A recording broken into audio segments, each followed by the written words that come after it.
மவுத் breathing, அதாவது தூங்கும்போது வாயை திறந்து தூங்குறது சில குழந்தைகள்ல இருக்கும், சில பெரியவங்களுக்கு இருக்கும். காமன் காரணங்கள்னு பார்த்தோம்னா டான்சில்ஸ் வீக்கமா இருக்கிறது, அடினாய்ட்ஸ் வீக்கமா இருக்கு, அதாவது தொண்டையில சதை வளர்ந்துக்குன்னு சொல்லுவோம்.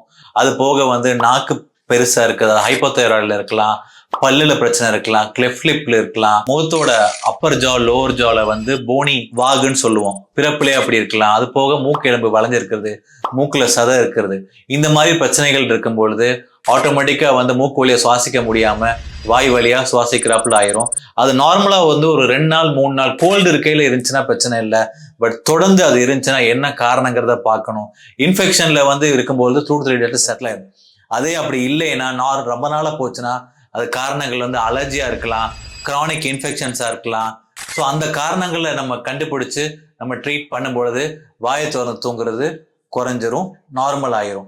இதோட சைடு எஃபெக்ட்ஸ் என்ன வாயை திறந்து தூங்கணும்னு பார்த்தோம்னா, மூக்குல வந்து நம்ம சுவாசிக்கும் பொழுது அதான் நேச்சுரல், அதுல போகும்போது காத்து போகும்போது வந்து லங்ஸுக்கு ஏத்தாப்புல பியூரிஃபை பண்ணிடும் மைக்ரோ ஆர்கானிசம்ஸ், பிளஸ் டெம்பரேச்சருக்கு ஏத்தாப்புல எடுத்து லங்ஸுக்கு கொடுக்கும்.